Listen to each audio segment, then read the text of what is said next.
தப்பு தப்பா முடிவு எடுத்துட்டு இருக்காருடா. விடுமா, அவர் முடிவு எடுக்கிறாரு, அவர் இஷ்டம். நீ எதுக்கு டென்ஷன் ஆகிட்டு இருக்கிற? அவர் வந்துட்டாரு. ஏங்க இங்க வாங்க. எங்க போயிட்டு வரீங்க? என்ன குரல் ஒசருது? பொண்டாட்டி குரல் ஒசராத அளவுக்கு நீங்க நடந்துக்கணுங்க. தப்பு பண்ணிட்டு குரல் ஒசருதுன்னு கேக்குறீங்க. என்ன என்ன பிரச்சனை உனக்கு? நீங்க எங்க போயிட்டு வரீங்க? என்ன வேலை பார்த்துட்டு வரீங்க? அத முதல்ல சொல்லுங்க. நான் என்ன வேணாலும் செய்வேன். அதெல்லாம் உங்ககிட்ட சொல்ல வேண்டிய அவசியம் இல்லை. ஓஹோ, அப்படின்னா நீங்க தனி ஆளா இருக்கணும். தனியா என்ன முடிவு வேணாலும் எடுக்கலாம். குடும்பம்னு ஒண்ணு இருக்கிறப்போ ஒவ்வொரு முடிவையும் குடும்பத்தோட கலந்து எடுக்கிறவன் தாங்க ஒரு நல்ல குடும்பத்து தலைவன். என்ன இப்ப நான் இந்த குடும்பத்துக்கு தலைவனா இருக்கிறதுக்கு தகுதி இல்லைன்னு சொல்ல வரியா?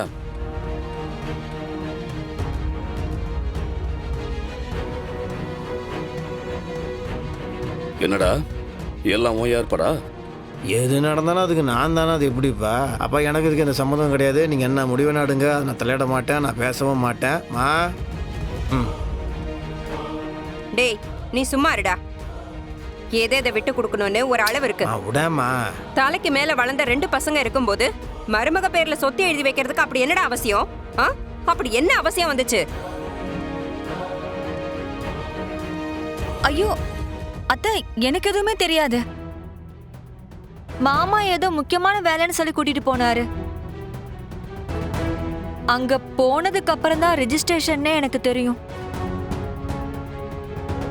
நான் அவர்கிட்ட வேணான்னு தான் சொன்னேன். மாமா தான் கேட்காம பத்திரம் பண்ணாரு.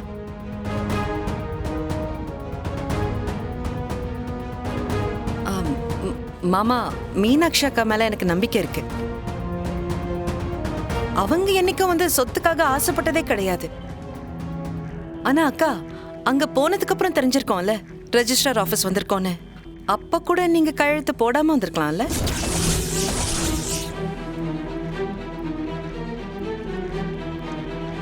அவரு குடும்பத்துல இருக்கிற மூத்தவர். அதுவும் தகப்பனுக்கு சமமா இருக்கிற மாமனாரோட பேச்ச மீற அளவுக்கு நான் ஒண்ணும் மோசமானவ கிடையாது. மாமா என்ன சொன்னாலும் நான் செய்வேன். அதான் நான் அவர் மேல வச்சிருக்கிற மரியாதை. இது நம்ம வீடு. நம்ம வீட்டை இன்னொருத்தர் பேர்ல எழுதி வைக்கும் போது என்கிட்ட ஒரு வார்த்தை கேட்கணும். இங்க பாரு, இது என் சுய சம்பாத்தியம். என் உழைப்புல சம்பாரிச்ச சொத்து இது. அதை யார் பேருக்கு வேணாலும் எழுதி வைப்பேன். அதை யாரும் கேள்வி கேட்க முடியாது.